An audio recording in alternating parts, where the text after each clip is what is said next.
بسم الله الرحمن الرحيم. الحمد لله رب العالمين، والصلاة والسلام على سيدنا وعظيمنا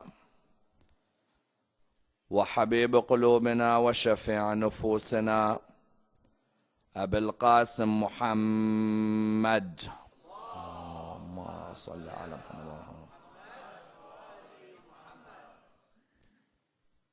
وعلى أهل بيته الطيبين الطاهرين وأصحابه الغر الميامين. الحمد لله الذي جعلنا من المتمسكين بولاية سيدي ومولاي علي بن أبي طالب.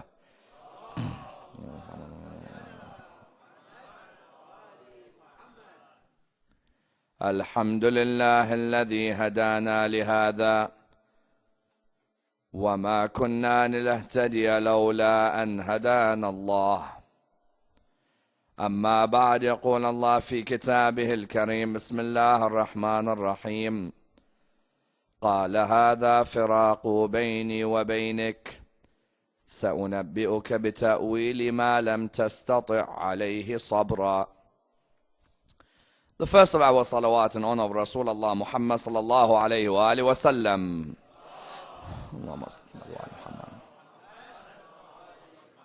The second in honor of Ammar al-Mu'mineen Ali ibn Abi Talib.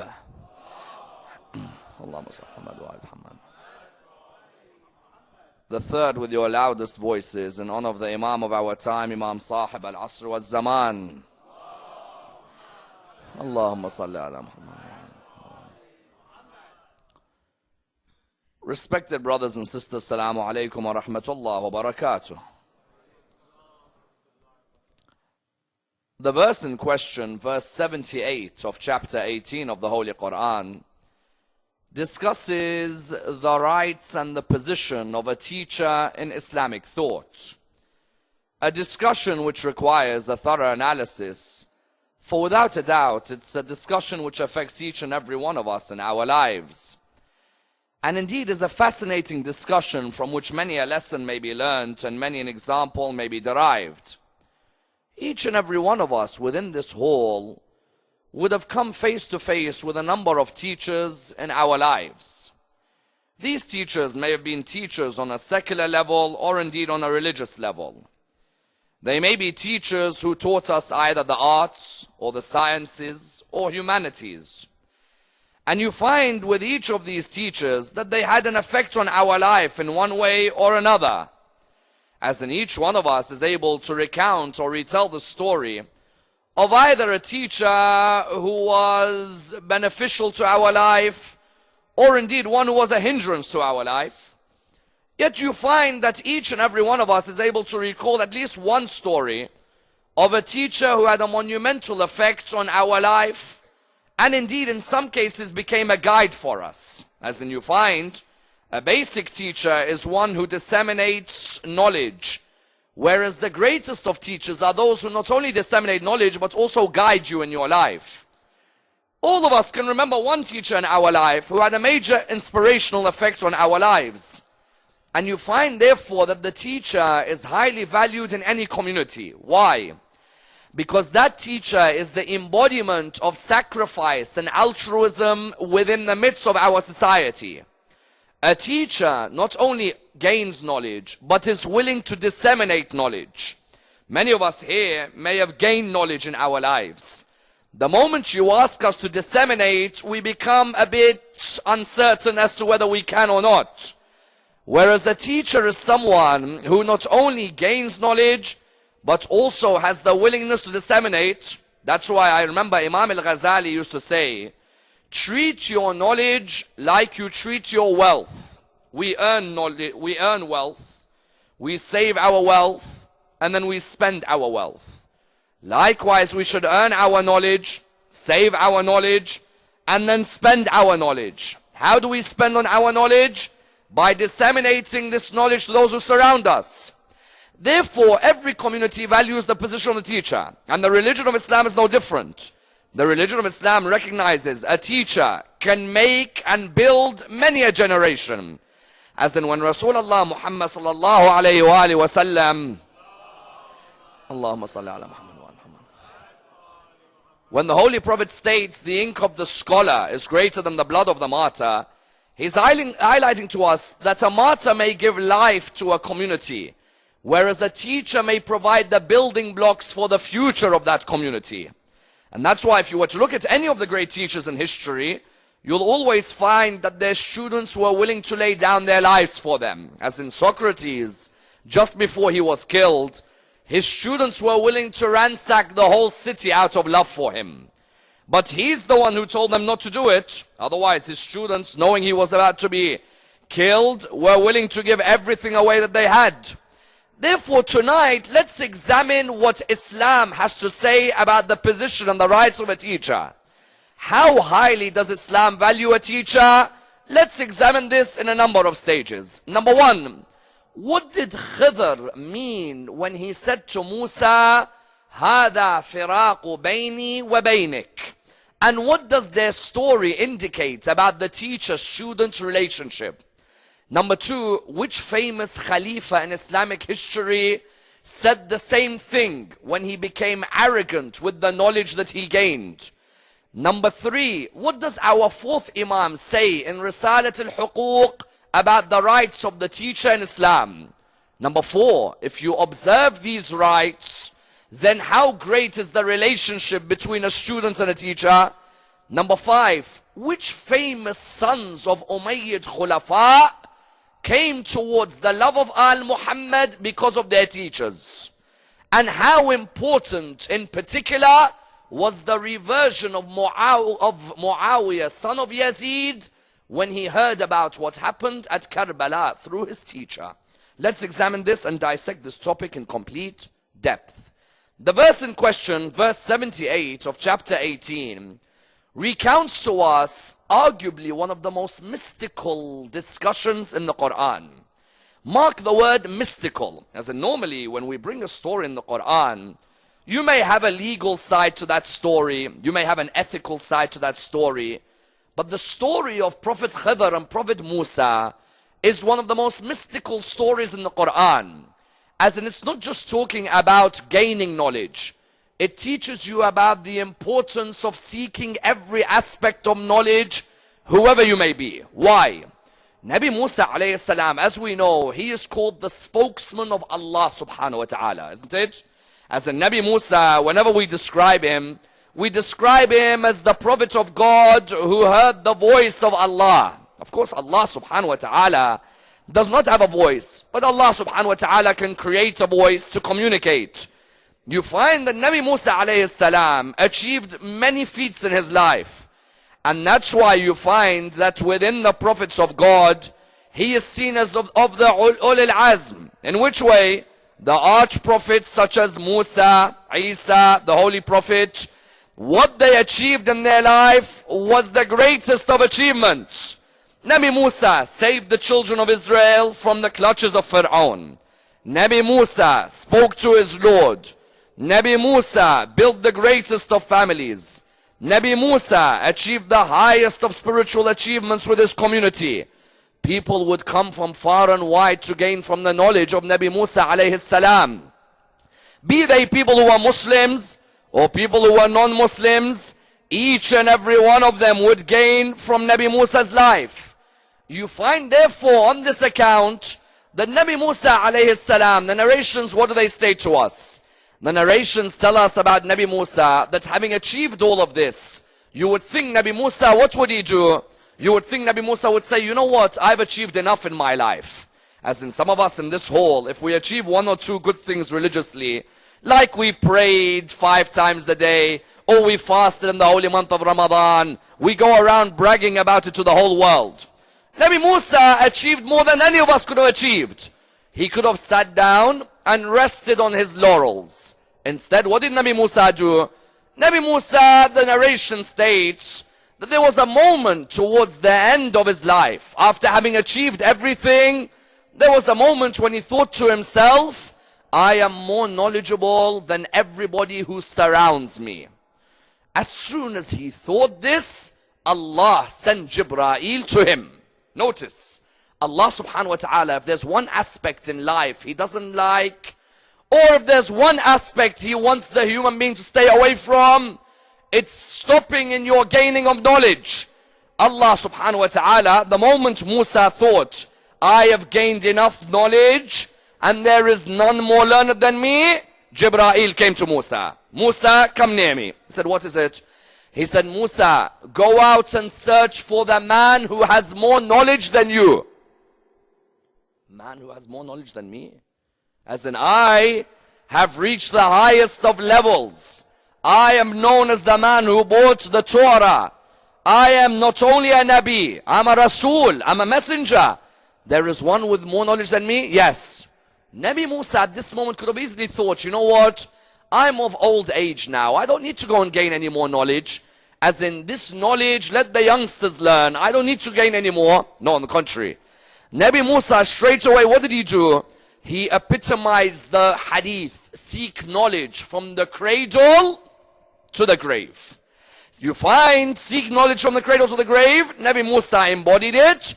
He went out to look for someone with more knowledge than him. In other words, what did he go out to look for? He went out to look for a teacher who could teach him more in his life. And that's something quite beautiful, as you'd think a prophet of God doesn't need to go and look for a teacher. A prophet of God could easily sit at home and say, listen, I'm a prophet. I've gained more than enough knowledge. That's it. Nabi Musa says, I will make sure I find this person who has more knowledge than me. Until I find him, I will not rest. And that person will become my teacher, and he'll provide me with that knowledge. When Nabi Musa got to Prophet Khidr alayhi salam, he said to him, I want to come and learn under you. Prophet Khidr said to him, you don't have the patience to bear my lessons.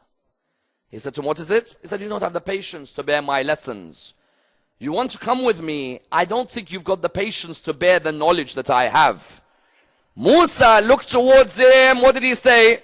Musa looked towards him. He said, no, I promise you. I do have the patience. Please let me come with you. That beautiful student-teacher relationship there. He said to him, are you sure? He said, yes. He said, very well. Whatever you're going to see on this journey, you don't question anything. You remain silent with everything that you see. I'll explain to you at the end as your teacher.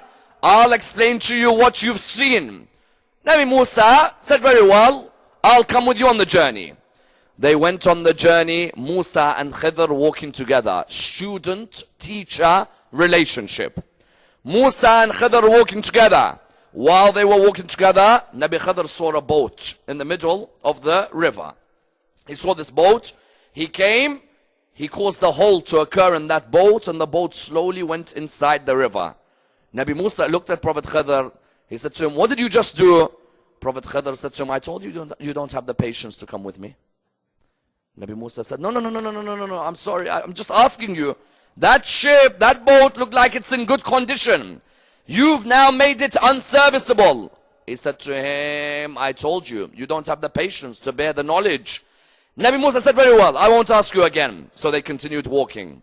They continued and continued. There was a boy who was standing there. Nabi Khidr went and killed the boy. When he killed the boy, Nabi Musa said, okay, about the ship or about the boat, I was quiet. But about the boy, he said, what's going on? Why did you kill that innocent boy? He said to him, I told you, you don't have the patience to bear the knowledge that I'm giving you. Nabi Musa again said, very well, I won't ask you again. The third time, what was it? The third time he saw this wall which was broken. Nabi Musa came towards the wall, Khidr came. When they had come into that town, they had asked for some food. The people of the town did not give them anything. He came, he repaired the wall for them. Nabi Musa looked at him. Again, he wanted to ask, but he realized, you do not raise your voice until your teacher asks you to. If a teacher wants you, he'll tell you answer.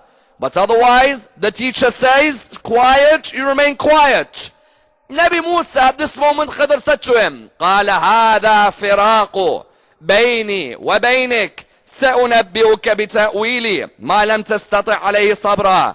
He said, now is the parting of our ways. now I'll give you the meaning of that which you had no patience to hold. Musa looked at him. He said, okay, explain to me the first one. Why did you make a hole in that boat? He said, I made a hole which was small enough to be repaired, but big enough so that the king would not be willing to steal the boat of that particular family. For there is an evil king going round who, when he sees a boat which he likes, he comes and takes it from that family. He said, okay, very well. He said, then why did you kill the young boy? He said, that young boy was rebellious and rude and evil towards his parents and a cause of disruption for them. He said, so we killed the young boy because Allah in His plan is going to replace that child with a daughter who from her line 70 prophets of God will be born. He said, then why did you repair the wall when the people of the town were not good with us? He said, because behind the wall there belongs to treasure to 2 orphans. Their dad was a good man. Allah wanted that treasure to be kept away from the king in order that that treasure reaches those young boys. Then he looked at him, he said to him, Musa, come next to me, let me teach you something. Musa walked with him. He looked at him, he said to him, Musa, look up towards the sky, what do you see? He said, I see a seagull flying. He said, keep looking at the seagull. So he said, I see the seagull. He said, what do you see now? He said, I see the seagull coming towards the river or the sea. He said, what do you see now? He said, I see the seagull has gone into it. He said, what do you see now? He said, I see the seagull has now left it. He said, what do you see now? He said, I see drops of water falling from the beak of the seagull. He said, those drops of water from the beaks of the seagull in ratio to the sea is our knowledge in ratio to Allah subhanahu wa ta'ala. Drops of water in ratio to the sea is our knowledge in ratio to Allah subhanahu wa ta'ala. Musa, you did something beautiful. You came and looked for a teacher in your life. There are things which I know, which you do not. There are things which you know, which I do not. But above everyone with knowledge is Allah subhanahu wa ta'ala. You find here, what was the meaning of this story in the Quran? The first meaning of this story within the Quran is Allah subhanahu wa ta'ala wanted to teach us what? That from every age and whichever stage you are in your life, it's not embarrassing to look for a teacher who has more knowledge than you. It's not embarrassing. This religion did not say, seek knowledge from the cradle until 21. Seek knowledge from the cradle until you get married. Seek knowledge from the cradle until you go to Hajj. This religion was a religion which taught us, seek knowledge from the cradle till the grave. That's why how many times in our mosques do you hear people saying, especially when you're in your youth, you hear the elders saying to you, you go to listen to the lectures. We've heard all of these lectures before. How many times have you heard that? You'll always hear your dad or your grandfather saying, we've heard all of these lectures before. You go, I guarantee you they haven't heard some of these lectures before. That I can guarantee you, especially some of the topics, there is no way anyone's spoken about them before. There are certain topics which are topics nobody has spoken about before. There are others which may have been spoken about, but you find every time you listen to a different angle, there is something which you can learn. That person who has the attitude where he tells his son or his grandson that I've heard all the majlis before, you go and learn. That person has not understood the meaning of Musa and Khidr. Why? Musa could have easily said, Ya Allah, I am in such a high position, I don't need to learn of anyone. I'm already in the highest position. No, Nabi Musa, in this story, he highlights a lesson for us. Even I, who is not only a Nabi and a Rasul, even I go to look for a teacher because it's not embarrassing for me to say I do not know. Isn't it? Shaykh al-Tusi, may Allah bless his soul, when he used to sit on the minbar, someone came to him one day and said to him, who do you think you are sitting 3 steps above all of us? You think you're something high? You think you're that knowledgeable? He said, if they created a minbar for what I do not know, the minbar will reach the heavens. These 3 steps are only for what I know.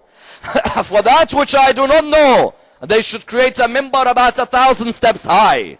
What was Shaykh al-Tusi saying? He was saying when you study Musa and Khidr, Musa, it's as if he starts learning like he was a child again, isn't it? As in Musa is at old age at the time. You would think at old age, you would say, you know what, I can only make one lecture, or I'll listen at home on the internet, or I'll only come on the 10th of Muharram or the 21st of Ramadan. Nabi Musa teaches us, I don't care if you're 85 or if you're 16. Knowledge, where there's a teacher, there's no embarrassment you going to learn from that teacher. You find the question arises, does that mean when Musa went to Khidr, how could there be a Rasul with another human being who has more knowledge than him? People ask this question. If Nabi Musa is a Rasul, how could there be a human living with more knowledge? Khidr's knowledge was on the secrets of creation. Musa's knowledge was on the secrets of legislation. What do we mean? We mean when you're the highest of your people in knowledge, Nabi Musa in the secrets of Sharia, none was higher than him. But in the secrets behind creation and behind the meanings of the heavens and the earth, Musa had to go and find someone with more knowledge than him. Therefore, the first lesson from the story of Musa and Khidr as his teacher was that, number one, there's no embarrassment saying, I do not know. Do you know how many brothers and sisters we have in our communities? Until today, they can't read the Quran. Do you know that? Do you know how many? If you sit with some brothers and sisters in our community, and I'm telling you people aged between, I would say, actually under 10, they're very strong. I would say from 15 till about 45, 50, if you sat with them, they still read the Quran transliterated. Do you know what transliterated means? It means they read the Quran either written in Farsi or they read it written in Urdu. You say to them, why? Say, our Arabic is poor. Okay, your Arabic's poor. Why didn't you get a personal tutor in Arabic, a private tutor? To tell you the truth, we're so busy in our life, we have no time. Wallah, when you want to make 2 hours for a basketball match, you'll see him staring like a zombie on that screen. Or if you want to see him watching a football match, wallah, he won't move off that screen if the house went on fire. But when you want him to learn the Arabic language, for example, instead of being embarrassment to his children, Dad, can you read Arabic? No. But Dad, you're in your 50s, you can't read Arabic? No, I can't. Why? Because I'm embarrassed to go and learn under a teacher. Musa taught us, I'm a Rasul. I'm a Rasul. I could easily say I don't need to learn anymore. No. Where is Khidr? Let me sit with him. Let him teach me. The first lesson was what? Seek knowledge from a teacher. Don't be embarrassed. You know why you shouldn't be embarrassed? Because of the fact that you've got children. If those children find out you don't know how to read, then we've got major problems in the 21st century coming up. You know why? In my day, if I question my dad and you question your dad, you get a slap straight away. Isn't that true? Whereas in this day, wallah, they'll ask you questions. If you don't know how to answer, you're in trouble. You find that if a person hasn't got the knowledge, there's no harm them going to get a teacher. That's number one. The second lesson to be learned from the story of Musa and Khidr is what? Is that a good teacher doesn't just teach you the secrets of the earth. He may reveal to you the secrets of the heavens as well. What do I mean? I mean, do you think Allah subhanahu wa ta'ala doesn't bestow an illuminating light on a sincere teacher? Allah subhanahu wa ta'ala, when He sees a teacher who's dedicated his life towards serving knowledge, Allah will reveal to them things which your eyes can't see, but which the teacher's heart can see. Musa, why did he go to Khidr? Khidr wasn't just a teacher. Khidr had illumination from Allah, where the veils between him and Allah were removed. That's what knowledge is. How many of you have heard the hadith that knowledge is light? Isn't it? How many times do we hear the hadith that knowledge is nur, is light? Nur means what? Nur, if you look at this light, what does it do? There is no such thing as darkness. Darkness is what? An absence of light. When you look at this light here, it provides illumination for us. Knowledge illuminates your eyes, these eyes, which are what? The eyes of the heart, which has gathered dust. The more you gain knowledge with a pure intention, Allah reveals to you the secrets of the heavens and the earth. You think when Khidr was teaching Musa, you think Musa was only trying to understand on what superficial level what was happening? Musa knew Khidr had a mystical knowledge which others did not have. And that's why, what does it tell us? It tells us if you find a good mentor in life, or a good teacher, that teacher can give you wisdom in life as well as knowledge. Knowledge and wisdom are two different things, isn't it? There are many who have knowledge, but a few who have wisdom. How many of you in your life, at high school or at college or at university, met a teacher, he wasn't just knowledgeable, he was wise as well, isn't it? Have you ever asked yourself, that wisdom, where did it come from? Allah, when He sees a human being looking to bring knowledge to serve humanity, Allah illuminates the heart of that human being. And I tell you, that precedent remains with us until today. If you look at some of our greatest maraji' in Islamic history, Allah subhanahu wa ta'ala, when He saw them sacrifice their lives in the Hawza of Najaf, for example, to dedicate their lives to the teachings of the religion of Islam, Allah revealed to them the secrets of the heavens and the earth. Let me give you an example. Sayyid Ali Qadi Tabatabai was the teacher of Ayatollah al-Khomeini, Ayatollah al-Khou'i, and Ayatollah Bahjat. Imagine, those were his graduates. In Najaf, he taught Khomeini, Khou'i, Bahjat. These were all his graduates. The man was renowned for being one of the greatest teachers ever. Do you know what the narrations say about him? As in some of the scholars who survived the house of Najaf, they say truly if there's a teacher you find who's dedicated his life to Allah, Allah will reveal secrets to that teacher, where then you'll see the secrets in front of your own eyes. Not these eyes, the eyes of the heart. He says, we were all sitting in class in Najaf. One of the scholars says, we were all sitting in class in Najaf, and a young scholar walked in. Sayyid Ali Qadi Tabatabai was sitting down. He saw the young scholar. None of us knew who the scholar was. He was a young man studying in Najaf at the time. He says that he looked towards him, and he looked at him and he said, "Oh Sayyid Ruh Allah, when you see any injustice and tyrants oppose you, stand firm against them. You continue to stand firm, Allah will eventually give you victory." He said, we were all sitting thinking, who's this Sayyid Ruh Allah? What's Sayyid Ali Qadi pointing at him for? As in, we're all students here, but who's Sayyid Ruh Allah in particular? That scholar says later on in 1979, we heard that Sayyid Ruh Allah al-Khomeini has achieved victory in Iran. Said it was only then that we remembered when we were younger. Sayyid Ali Qadi Tabatabai looking at Khomeini, of all the students, he looked at Khomeini and said, Sayyid Ruh Allah, you in particular, when you see injustice and tyranny, and those forces are attacking you, you in particular have to remain firm. At the time he said, Wallah, we were thinking, Sayyid Ali Qadi, what's he talking about? He said, only years later did we realize. Likewise, you find, for example, Sheikh Ja'far Shushtari, may Allah bless his soul, used to say, I was a teacher of students, but whenever I finished my class, I would recite Masa'ib. I couldn't recite Masa'ib by memory. You know, when we finish a lecture, normally our Masa'ib is through memory. He says, whenever I'd come to reciting Masa'ib, I'd have to read from the book. He says, whenever I'd read from the book, I'd realize the Masa'ib is not the same from the book. When you're reading Masa'ib from a book, it's not the same. He says, so I kept on asking Allah, Ya Allah, I'm a teacher of Islam. I beg you, provide for me a secret which allows me to recite Masa'ib at the end without using a book, the Masa'ib of Imam al-Hussein.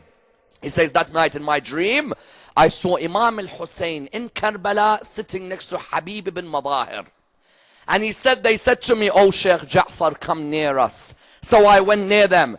He said, Imam al-Hussein said, we're sorry, we do not have any water to give you here, but we're going to make you some food because you are our guest. He said, I ate that food. He said, the following day and for the rest of my life, I was able to memorize the Masa'ib of Imam al-Hussein without needing to read a book anymore. What did it show you? It showed you that on the second level, the story of Musa and Khidr teaches us what? Teaches us that if you look for a teacher in life and you find a teacher who is a teacher of sincerity with a pure niyyah, that teacher won't just reveal to you the secrets of the earth. He'll reveal to you the secrets of the heavens as well. The secrets of the seen and the secrets of the unseen. Number 3, look for a teacher who's gained knowledge for the sake of Allah, not for the sake of showing off. What do I mean? Musa, when he went to Khidr, Khidr could have easily said to him, yes, yes, you're a prophet of God. I'll give you whatever you want. I'll give you all the answers now. He said to him, no, no, no. You want to learn? You learn under my terms. I'm not doing this so I please you or I become your friend. I'm doing this as a discipline of knowledge. Khidr didn't butter Musa. Khidr wasn't looking for fame with Musa. Khidr was teaching the religion so that he ensures the religion spreads far and wide. Likewise, when you look for a teacher who himself is someone who's teaching purely for the sake of Allah. I tell you, there are many teachers with knowledge. But why did they get that knowledge? They got the knowledge so that they could show off to others. I have this and I have that and I am this and I am that. The intention wasn't for the sake of Allah. The intention was, how can I use long words to please people who are sitting around me? How can I ridicule people sitting around me? Whereas a wise man is what? A wise man is someone who uses his knowledge with humility, isn't it? How many knowledgeable people have you seen, but there's no humility? And yet how many knowledgeable people have you seen who have been gifted with humility? In other words, the story of Musa and Khidr was what? That Nabi Musa and Khidr taught us, whoever you are, wherever you are, as a student, you remain a student until you leave this earth. And that's why the question arises, this line in the Quran, verse 78 of Surah 18, قال هذا فراق بيني وبينك سأنبئك بتأويل ما لم تستطع عليه صبرا. This line would later be used by one particular Khalifa of Islam. Which Khalifa? Abdul Malik ibn Marwan. Abdul Malik ibn Marwan, Khalifa of Bani Umayyah. You know this Abdul Malik ibn Marwan, you know what the narrations say to us? They say Abdul Malik ibn Marwan, when he was younger and he was a student, he was pious. He used to pray. He used to fast. He was different from the others around him. But he wasn't gaining knowledge for the fact of serving Allah. No. He was gaining knowledge so that when he becomes Khalifa, he would be able to answer people's questions and show off with his knowledge. This man, as soon as he became Khalifa, do you know what the first line he said? He used this line of Khidr. He looked at the people. He said, قَالَ هَذَا فِرَاقُ بَيْنِي وَبَيْنِكَ. This is now the partition of ways between me and you. What did he mean? He meant, you know what, in the past you thought I was a student of Islam and you thought I was religious because I was doing it for Allah. Now that I'm Khalifa, forget you and forget your Allah as well. To the extent one lady, Darda, came to him. She said to him, Abdul Malik, I hear you now drink what? I hear you now drink alcohol. He said, forget drink alcohol. I now drink the blood of the people as well.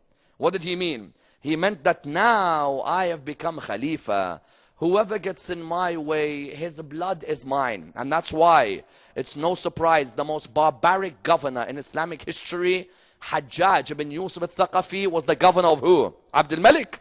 Hajjaj, who used to say, I wish I was at Karbala, so I was the one who beheaded Imam al-Hussein when he was on the ground. What type of level is that? I wish I was at Karbala, so I could have beheaded Imam al-Hussein.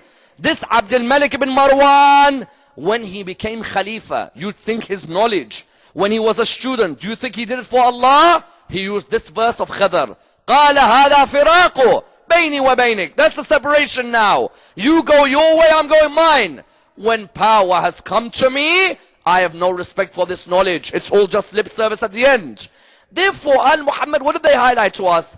Al-Muhammad highlighted, look for a teacher in your life who provides you with knowledge, with guidance, who's a mentor to you. And that's why, what do the narrations say to us? The narrations come forward and say that Imam Zayn al-Abidin, salawatullah wa salamuhu alayh, Allahumma salli ala Muhammad wa ala Muhammad. Imam in Risalat al-Huquq, what does he say? In Risalat al-Huquq, there's a whole chapter called The Rights of the Teacher. Brothers and sisters, if you love Zayn al-Abidin, read his books. Don't just cry for him. There's many who cry for Zayn al-Abidin. You say, have you read any of his books? Wallah, I haven't read any of his books. So what's the point of loving him if you haven't read his books? The book of Imam Zayn al-Abidin, Risalat al-Huquq, the treatise of rights. the right of God, the right of the self, the right of the father, the right of the mother, the right of the daughter, the right of the sister, the right of the one who prays. Unbelievable book. And in my opinion, the best book to give to a non-Muslim in Islam is Risalat al-Huquq. There, Haji Zafar sitting right in front of me. All of you, if you can, ask him, give us a copy of Risalat al-Huquq, and go and give it to your non-Muslim friends. And I guarantee each and every one of you, the moment a non-Muslim reads Risalat al-Huquq, you'll see them coming towards a respect of their religion. They become Muslim or not is Allah subhanahu wa ta'ala. A respect of the religion through Risalat al-Huquq. Imam Zayn al-Abidin in Risalat al-Huquq, he talks about the rights of the teacher in Islam. Listen to what he says. The first right of your teacher in Islam is that you fix your eyes towards them when they talk. Isn't it? When your teacher talks, you fix your eyes towards them.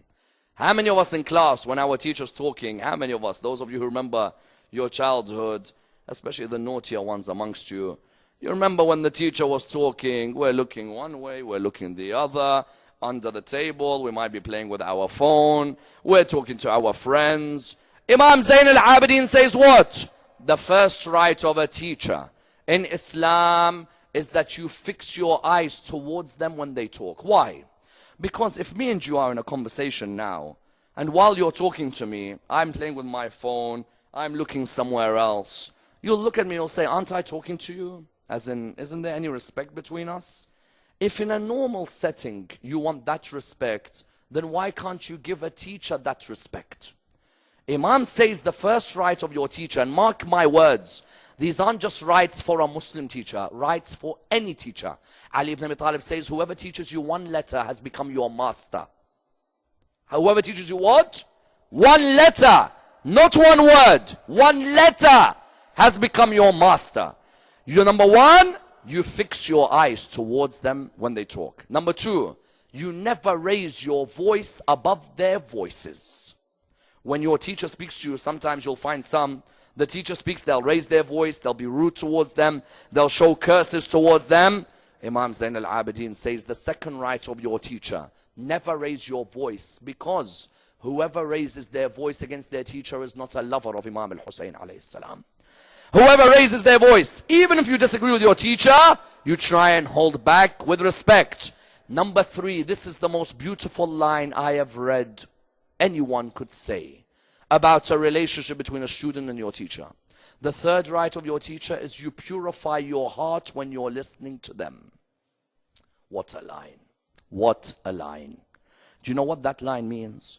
That means when you come to sit in a class of a teacher, don't come with an attitude problem, nor come with a prejudice or a misconception, nor come looking for mistakes in that teacher which you can go and tell all your friends about. We the Shia are especially good on this issue, aren't we? Yeah. You'll find some who will come and listen to a teacher, their heart is full of malice against that teacher. Full of malice. Their heart isn't pure. You know why they come and listen? Some will come and listen to a teacher because they're waiting for the teacher to make a mistake. The moment that teacher makes a mistake, that becomes a recipe for gossip. Gossip, isn't it? Let's go and gossip about that teacher's mistake. They come and sit waiting for an error. They come and sit waiting for a misjudgment. When that error or misjudgment happens, you'll find them straight away. Wallah, I heard him say this. Wait, come back here, come back. When you went to listen to that teacher, did you go to listen for mistakes or to purify your heart to learn? Isn't it? You find that Imam Zayn al-Abidin says, the third right of your teacher, you purify your heart when you're listening to them. The fourth right of your teacher, you don't answer your teacher, you don't answer unless your teacher has answered.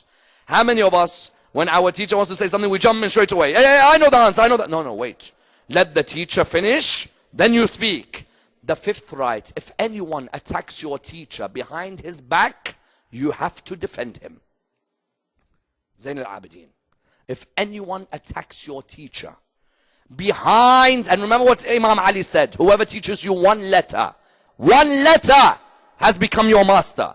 That means whoever has taught you a letter, if you hear someone behind his back or behind her back attacking him, it's your role to say, hey, that's my teacher, don't attack him. Imam Zain al-Abidin says, that's the right of your teacher. Why? Because that teacher disseminated knowledge. That teacher gave you facts and figures. How dare someone attack your teacher while you're sitting? You're meant to say to that person, how dare you? That person gave me knowledge. That person gave me a fact. That person told me about a verse. That person told me about a story, a statistic. You come and attack behind the back. You can't. Imam Zain al-Abidin in Risalat al-Huquq gave us the right of the teacher. Yet how many Muslims do not observe these rights? Honestly, some of us, when our teacher talks to us, we don't fix the eyes towards them. Some of us raise our voice above their voices. Some of us, what do? We don't purify our heart. Some of us answer when our teacher's speaking, and some of us, however much they attack our teachers, we don't speak up for our teachers. The Imam says, these are the rights of your teachers. And I tell you, when these rights are observed, you'll have the best ever relationships and the best graduates from any class of teachers. You know Imam al-Sadiq, salawatullah wa salamuhu alayhi. Allahumma sallallahu alayhi. Imam al-Sadiq alayhi salam, until today, his class was seen as the greatest ever class from teacher to student. Do you know how many great scholars of Islam graduated from the class of Imam al-Sadiq? You had, for example, Abu Hanifa. 31% of the Muslim world follows Abu Hanifa, graduate of Imam al-Sadiq. Hanafi Muslims. You have Malik ibn Anas. 25% of the Muslim world follow the Maliki school. Malik ibn Anas, student of Imam al-Sadiq. Abu Hanifa, student of Imam al-Sadiq.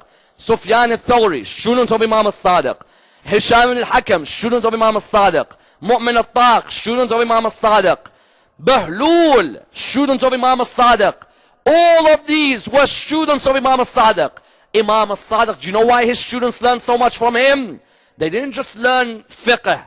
They learned astronomy. They learned, for example, biology. They learned chemistry. Do you know who the most famous student of Imam al-Sadiq is? Jabir Hayyan, isn't it?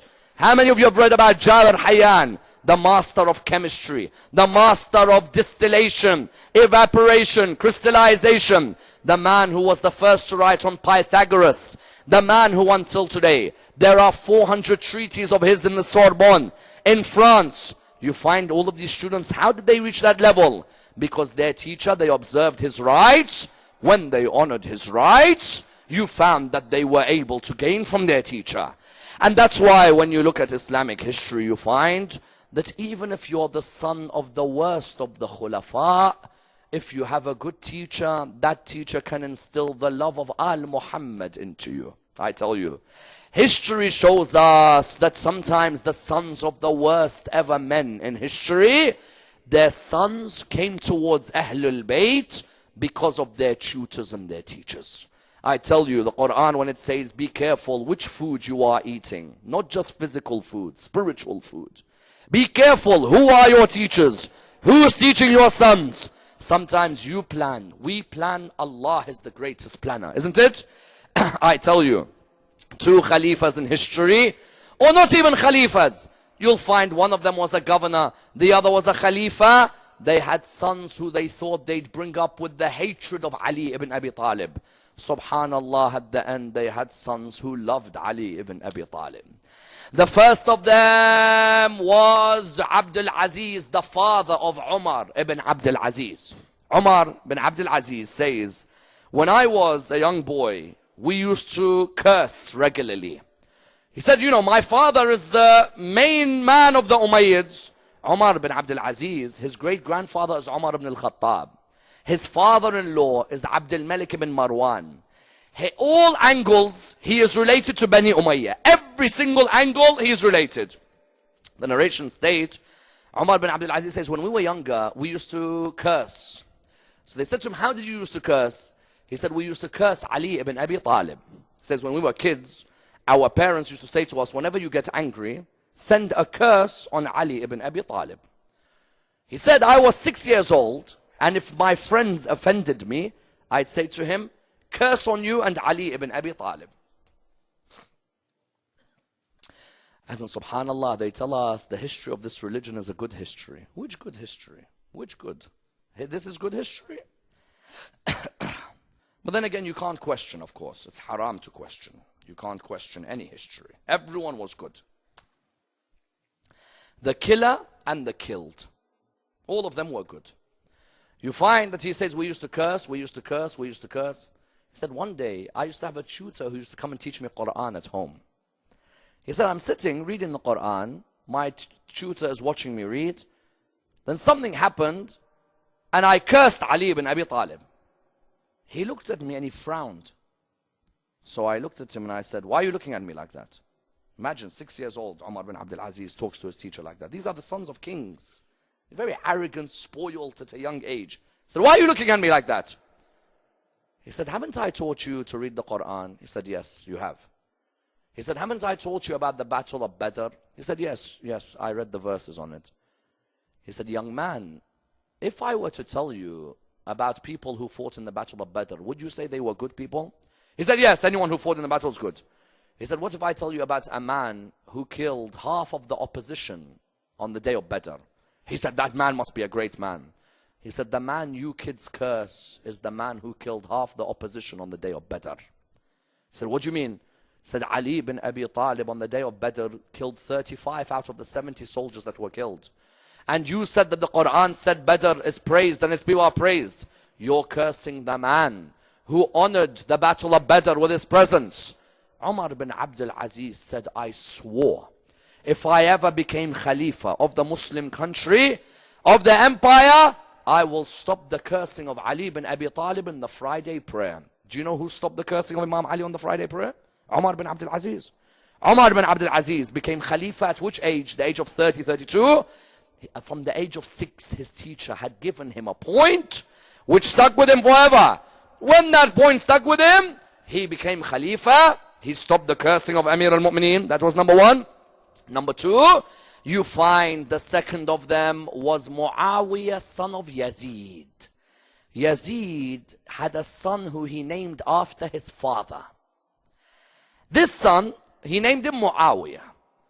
Yazid did everything that he did at Karbala.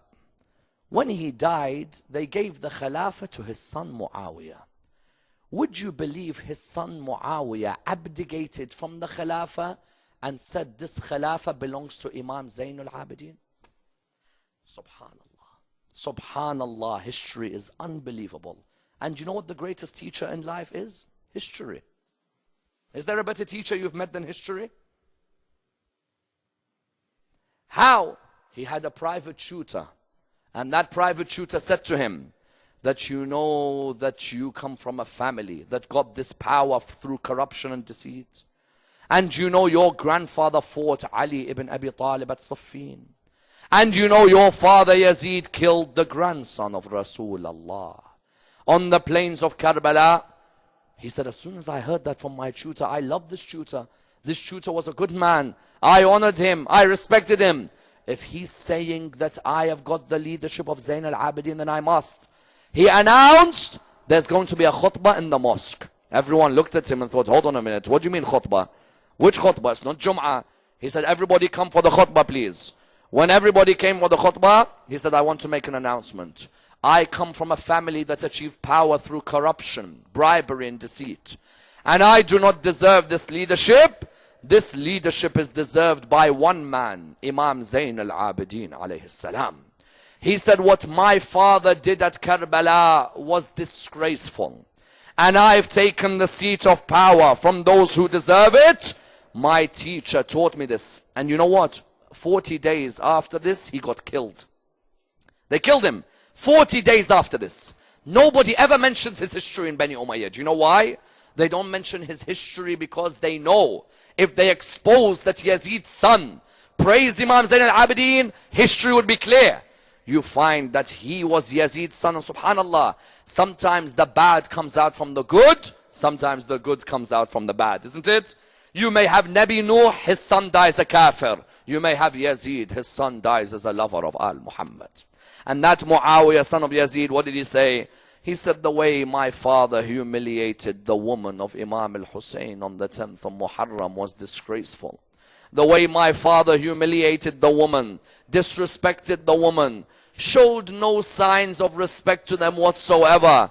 Subhanallah, when you recall these words and you remember how the women were treated on the 10th of Muharram, the way they took the daughters and the granddaughters of Rasulullah, the way they hit them, the way they slapped them, the way they treated them was the worst of treatment. And you know, for a mother, you may hit her, you may slap her, but you know what the worst of treatment is for any mother? Killing her child. How difficult was it for the mothers on the 10th of Muharram, who saw their children butchered in front of them? Layla seeing Ali al-Akbar, Ramla seeing Qasim, Sayyida Zainab seeing Aun and Muhammad. But surely the hardest was the mother who saw her 6-month-old baby with an arrow piercing his neck.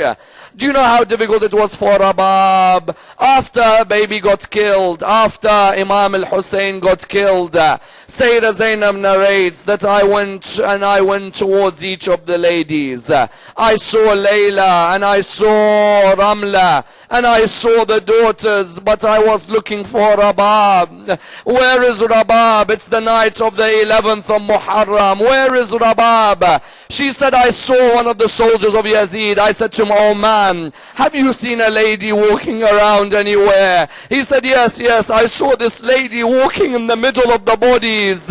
She was looking for something. I don't know what she was looking for. Sayyida Zainab says that I went out to look for Rabab. I saw Rabab walking from one body to another. I said to her, Rabab, what are you doing? She said, I'm looking for my baby, my baby. I wonder where is my baby and where is he buried? I'm looking for my baby so I can give my baby some milk. I feel that I neglected my baby when my baby needed me. She said to Zainab, when my baby was dying, I wasn't there to look after my baby. Sayyida Zainab said, I tried to console her, but it was difficult. And then Sayyida Zainab narrates, when we came back to Karbala on the Arba'een of Imam al-Hussein, each mother went to a grave. Layla went to one grave, Qasim's mother went to another, and then Rabab came to another grave. She says, and the poets say, that when Rabab came to the grave of the baby, she looked towards the dust of Karbala and she called out, oh dust of Karbala, I beg you, don't sting the neck of my baby with your heat.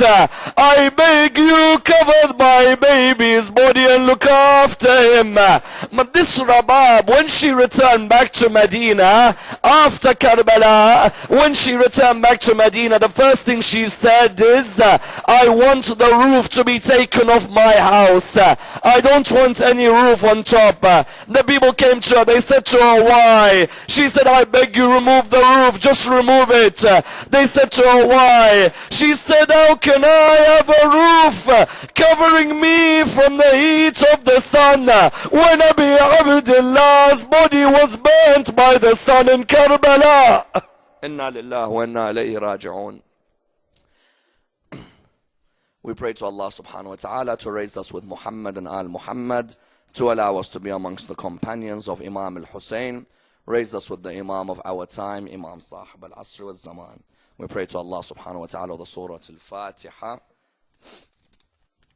Surah al-Fatiha for Brother Rajab Ali Makhani and Sister Shireen Isfahani. We pray to Allah subhanahu wa ta'ala the Surah al-Fatiha, but before it, the loudest of your salawat.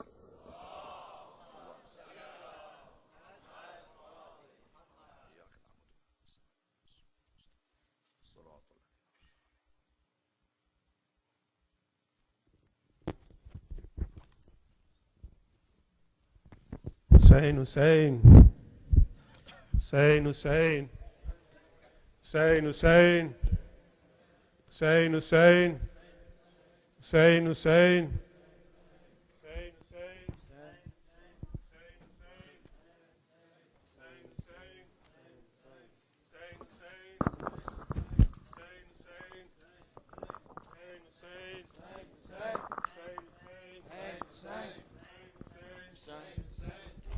Hussein, Hussein, Hussein. Hussein, Hussein, On the Hussein, pieces of Qasim cry.